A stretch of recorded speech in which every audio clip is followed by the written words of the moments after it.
Hello दोस्तों, नमस्कार। कैसे हैं आप लोग? और बताइए, और सब बढ़िया चल रहा है? चलिए बात करते हैं गुरुत्वाकर्षण नामक चैप्टर की। फिजिक्स का गुरुत्वाकर्षण एक बहुत ही इम्पॉर्टेंट, बहुत ही विशेष चैप्टर। न्यूटन के द्वारा सेब को गिरते हुए देखकर उत्पन्न दिमाग की एक सोच, हमारा गुरुत्वाकर्षण। जो पृथ्वी किसी वस्तु पर गुरुत्वाकर्षण लगाती है या कोई विशेष गुरुत्वाकर्षण वास्तव में क्या है, इसको जानने के लिए आप लोग इसी चैनल पर देखते रहिए और हम आपको भरोसा दिलाते हैं कि बहुत ही बेहतरीन तरीके से आपको सारी चीज़ें क्लियर हो जाएंगी। गुरुत्वाकर्षण, न्यूटन ने जैसे ही देखा कि वो पेड़ से एक चीज़ गिरती है, एक सेब जो धरती पे नीचे की तरफ आती है, ध्यान दीजिएगा, उन्होंने सोचा कि यार ये नीचे ही क्यों आई, ये ऊपर भी तो जा सकती थी, इधर भी जा सकती थी, उधर भी जा सकती थी। उनके दिमाग में आई कि कुछ ना कुछ तो है। दरअसल गुरुत्वाकर्षण बहुत बड़ी चीज़ नहीं है। गुरुत्वाकर्षण को समझना बहुत ही ज़्यादा कठिन कार्य नहीं है। गुरुत्वाकर्षण क्या है कि हमारे चारों तरफ जो पिंड हैं, पदार्थ हैं, मनुष्य हैं, चींटी है, पंछी हैं, पेड़ हैं, पौधे हैं, ये सब एक दूसरे पर बल लगाते रहते हैं। ये जो एक दूसरे पर बल लगाते रहते हैं, इन्हीं को लेके एक नई थ्योरी का जन्म हुआ जिसे गुरुत्वाकर्षण का सिद्धांत कहते हैं। दरअसल बातों को समझते हैं तो बातों को समझते समझते हम पाते हैं कि जब कोई दो पिंड किसी माध्यम के द्वारा या बिना किसी माध्यम के, दो पिंड जब किसी एक दूसरे पर बल लगाते हैं, जब कोई दो पिंड, इनके बीच या तो आकर्षण बल होगा या तो प्रतिकर्षण बल, या तो वो अपनी तरफ खींचेंगे या तो अपनी से दूर भगाएंगे। जब इनके बीच जो बल कार्य करता है, फोर्स, इसको कहते हैं गुरुत्वाकर्षण बल। किन्हीं दो वस्तुओं के बीच लगने वाला आकर्षण या प्रतिकर्षण बल गुरुत्वाकर्षण बल कहलाता है। किन्हीं दो वस्तुओं के बीच लगने वाला आकर्षण या प्रतिकर्षण बल ही गुरुत्वाकर्षण बल कहलाता है। बिल्कुल दिमाग में रख लीजिएगा। तो गुरुत्वाकर्षण बल को हमने बिल्कुल अच्छी तरह समझ लिया है। किन्हीं दो पिंडों के बीच लगने वाला बल गुरुत्वाकर्षण बल कहलाता है और इसी को हम गुरुत्वाकर्षण कहते हैं। इसी को हम गुरुत्वाकर्षण कहते हैं। बात को समझिएगा। ऊपर से गिरने वाला जो पिंड था, इसमें एक नया वर्ड निकल के आता है कि गुरुत्वीय त्वरण क्या है। गुरुत्वीय त्वरण स्मॉल जी, जिसे हम लोग कहते हैं, इसका मान होता है 9.81 मीटर पर सेकंड स्क्वायर। बिल्कुल मात्रक को फिजिक्स में बिल्कुल कंसेप्ट में रखिएगा। 9.81 मीटर पर सेकंड स्क्वायर या 981 सेंटीमीटर पर सेकंड स्क्वायर। 981 सेंटीमीटर पर सेकंड स्क्वायर या 9.81 मीटर पर सेकंड स्क्वायर जो गुरुत्वीय त्वरण का मान है। गुरुत्वीय त्वरण क्या है? तो एक सिंपल सी भाषा में आपको बताता हूँ कि ऊपर से गिरते हुए पिंड में, जब भी कोई पिंड ऊपर से गिरता है तो उसमें उसकी वेलोसिटी उसके त्वरण के कारण होती है। तो ऊपर से गिरते हुए किसी पिंड में जो त्वरण उत्पन्न होता है उसे गुरुत्वीय त्वरण कहते हैं। ऊपर से गिरते हुए किसी पिंड में जो त्वरण कार्य करता है उसे गुरुत्वीय त्वरण कहते हैं, जिसके कारण एक वेलोसिटी उत्पन्न होती है। और जब हम किसी चीज़ को धीरे से छोड़ते हैं, ऊपर से छत से गिराते हैं या किसी पेड़ की टहनी से टूटता है, तो ध्यान दीजिएगा, यानी कि ऊपर से गिर रहा है तो किधर गिर रहा है? धरती की तरफ। तो धरती उस पर एक फोर्स लगाती है। और फोर्स क्यों लगाती है? क्योंकि वो एक पिंड है, जो हमारा फल है या कोई भी पत्थर है, जब वो नीचे गिर रहा है, एक तो वो है, दूसरी हमारी अर्थ है यानी पृथ्वी है, इन दोनों के बीच में एक कार्य कर रहा है जिसे हम गुरुत्वाकर्षण बल कहते हैं। और उसके बीच में जो उत्पन्न हो रहा है त्वरण, वो है गुरुत्वीय त्वरण, जिसे हम स्मॉल जी से डिनोट करते हैं, प्रदर्शित करते हैं। और इसका मान 9.81 मीटर पर सेकंड स्क्वायर या 981 सेंटीमीटर पर सेकंड स्क्वायर होता है। बात करते हैं, थोड़ा सा इसको समझते हैं कि न्यूटन ने 3 नियम दिए थे। न्यूटन के गति विषयक नियम थे। उनका पहला नियम था जड़त्व का नियम, लॉ ऑफ इनर्शिया, जड़त्व का नियम, जिसे गैलीलियो ने प्रतिपादित किया था।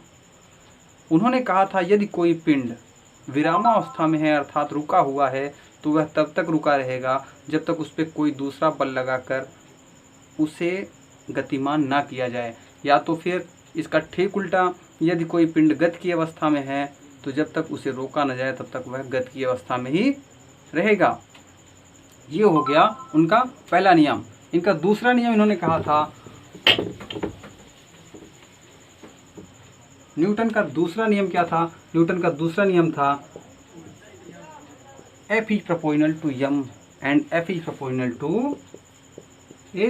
F is directly proportional to m, अर्थात किसी पिंड पर लगने वाला बल, किसी पिंड पर लगने वाला जो बल है वो किसके समानुपाती होता है?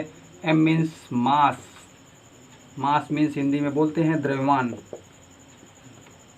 और किसके समानुपाती होता है? त्वरण के, एक्सीलरेशन यानी कि त्वरण। दोनों चीज़ समझते हैं। बिल्कुल आपको परिभाषा नहीं याद करनी है, मैं यहीं पे याद करा दूंगा। देखिए परिभाषाएं बनती कैसे हैं। Force is directly proportional to mass and force is directly proportional to acceleration. Hindi में बात करते हैं तो बल उस पिंड के द्रव्यमान के समानुपाती होता है, पहली चीज़। दूसरी चीज़, बल एक और चीज़ है त्वरण, जिसके वो समानुपाती होता है। अर्थात हम एक लाइन में कह सकते हैं F is proportional to m into A। किसी पिंड पर लगने वाला बल उसके द्रव्यमान और त्वरण के समानुपाती होता है। किसी पिंड पर लगने वाला जो बल है वो उसके द्रव्यमान और त्वरण के समानुपाती होता है। हम लोग इसको एक कांस्टेंट रखते हैं, F बराबर K m इंटू A। अब इस K का मान हम लोग करते हैं 1, तो F बराबर हो गया m इंटू A। ये हो गया हमारा न्यूटन का दूसरा नियम। बिल्कुल फिर से समझते हैं, बहुत ही स्लोली समझेंगे। हमारे न्यूटन ने कहा कि किसी पिंड पर लगने वाला बल, किसी पिंड पर लगने वाला जो बल है, एकदम आपको ग्राफ के मॉडल समझा दे रहे हैं। इस पे हमने कोई एक बल लगाया है, फोर्स, इस पर लगने वाला बल इसके द्रव्यमान और त्वरण, जो इसकी वेलोसिटी होगी वो त्वरण के कारण उत्पन्न होगी। तो लगने वाला बल द्रव्यमान और त्वरण के गुणनफल के बराबर होता है, अर्थात F proportional to m and F proportional to A। First equation और सेकंड इक्वेशन। अब लिखेंगे समीकरण 1 व 2 से क्या निकलेगा? F proportional to m into A या F बराबर m इंटू A, F बराबर m इंटू A। ये हो गया हमारा न्यूटन का दूसरा नियम। न्यूटन के तीसरे नियम की बात करते हैं, जिसे कहते हैं क्रिया प्रतिक्रिया का नियम, third law of Newton, action reaction. Action reaction का जो लॉ है वो बिल्कुल सिंपल सा है। जब हम किसी वस्तु पर बल लगाते हैं तो वह वस्तु भी हमें विपरीत दिशा में उतना ही बल लगाती है।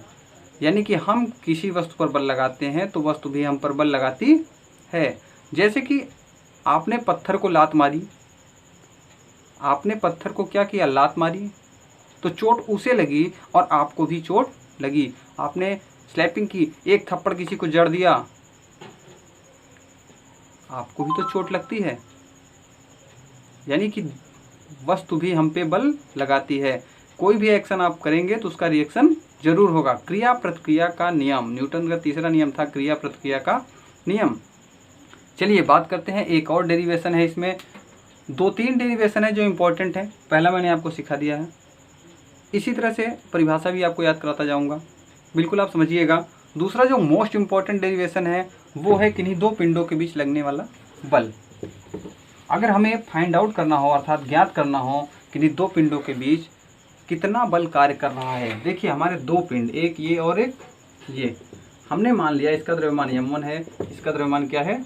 m2 है। इनके बीच लगने वाला बल कैसे पता करेंगे हम? बिल्कुल समझिएगा कि कैसे पता करेंगे दो पिंडों के बीच लगने वाला बल कितना होगा। बिल्कुल सिंपल है, आप कहीं जाइएगा मत, ध्यान देते रहिए और आपको पूरी चीज़ें क्लियर हो जाएंगी। देखिए दो पिंड हैं, इसका द्रव्यमान क्या है? m1 है, इसका द्रव्यमान m2 है। इसके बीच की जो दूरी है d होगी, डिस्टेंस में दूरी, दोनों के बीच की दूरी क्या है? d है। हम आपको एकदम सिंपल सी बात बताते हैं।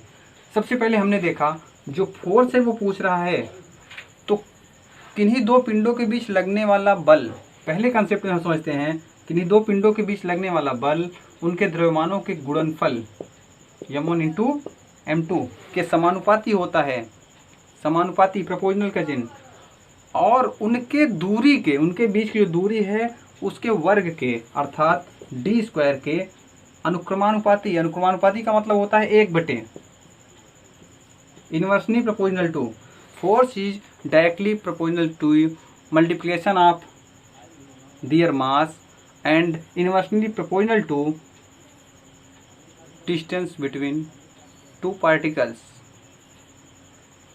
किन्हीं दो पिंडों के बीच लगने वाला बल, बिल्कुल देखिए दिमाग में रखिएगा, किन्हीं दो पिंडों के बीच लगने वाला बल उनके द्रव्यमानों के गुणनफल के समानुपाती और उनके बीच की दूरी के वर्ग के व्युत्क्रमानुपाती उल्टा होता है। हमारा जो पहला फैक्टर बना समीकरण फर्स्ट और समीकरण सेकंड, कंसेप्ट आपको क्लियर होगी। जो बल है वो द्रव्यमानों के गुणनफल के समानुपाती और दूरी के वर्ग के व्युत्क्रमानुपाती, directly proportional to multiplication of mass and inversely proportional to square of distance. Okay, अब हमने क्या किया, समीकरण 1 व 2 से क्या होगा, F is proportional to m1 into m2 upon D square, या हम लिख सकते हैं F बराबर कैपिटल G, एक कांस्टेंट रख लिया हमने, अपान डी स्क्वायर। बिल्कुल समझिएगा, F is equal to force बराबर बल बराबर capital G m1 m2 upon r square या डी स्क्वायर। कहीं कहीं आपको r स्क्वायर लिखा मिल जाएगा तो बिल्कुल डिस्टर्ब मत होइएगा, वो डिस्टेंस ही है।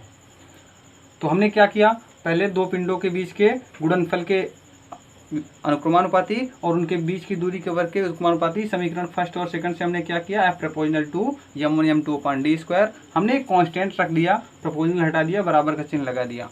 ये जो G है, ये G है सार्वत्रिक गुरुत्वाकर्षण नियतांक, इसका मान बदलता नहीं है। चलिए, आप लोगों ने स्क्रीनशॉट ले लिया होगा, ऊपर लिखते हैं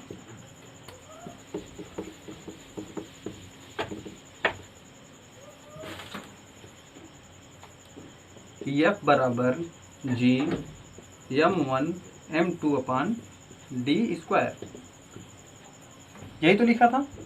G क्या है हमारा, G है सार्वत्रिक गुरुत्वाकर्षण स्थिरांक, इसका मान भैया बदलता नहीं है, जबकि गुरुत्वीय त्वरण का मान हर जगह अलग अलग होता है, कहीं कम होता है तो कहीं ज़्यादा होता है, लेकिन G का मान बदलता नहीं है। G का मान होता है 6.67 इंटू 10⁻11 न्यूटन मीटर स्क्वायर प्रति किलोग्राम स्क्वायर। कभी कभी क्वेश्चन पूछ लेता है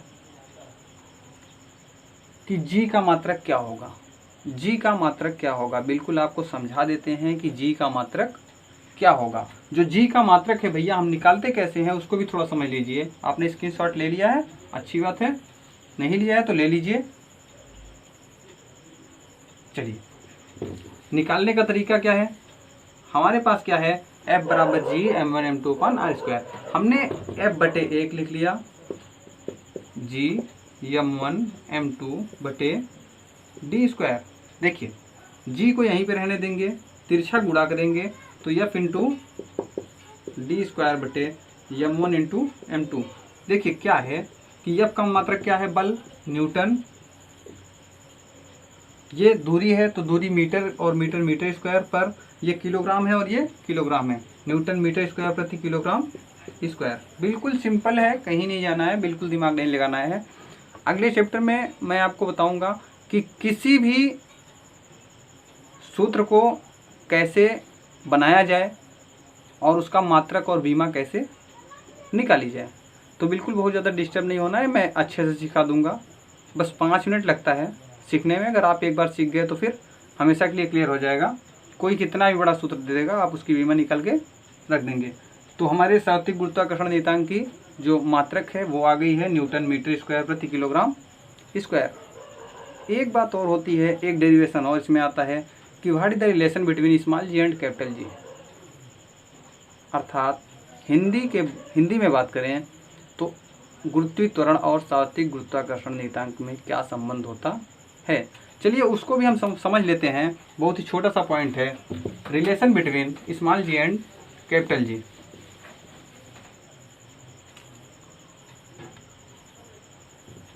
स्मॉल जी और कैपिटल जी में संबंध,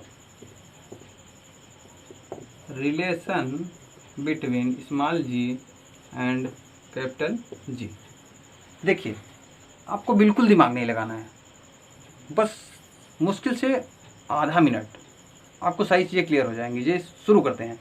हमने न्यूटन का जो दूसरा नियम पढ़ा था उसमें पढ़ा था F बराबर m इंटू जी। F बराबर m इंटू जी। जी क्या है? गुरुत्वीय त्वरण है। m क्या है? द्रव्यमान है। दूसरा इसको हमने मान लिया पहला। दूसरा क्या है? अभी अभी हाल में हमने पढ़ा F बराबर जी m1 m2 upon D square. Equation number क्या हो गया हमारा? सेकंड। देखिए एक चीज़ यहाँ पे आपको समझनी है, वो ये है कि मान लो कि ये एक पिंड है, दूसरा पिंड क्या है? हमारी पृथ्वी।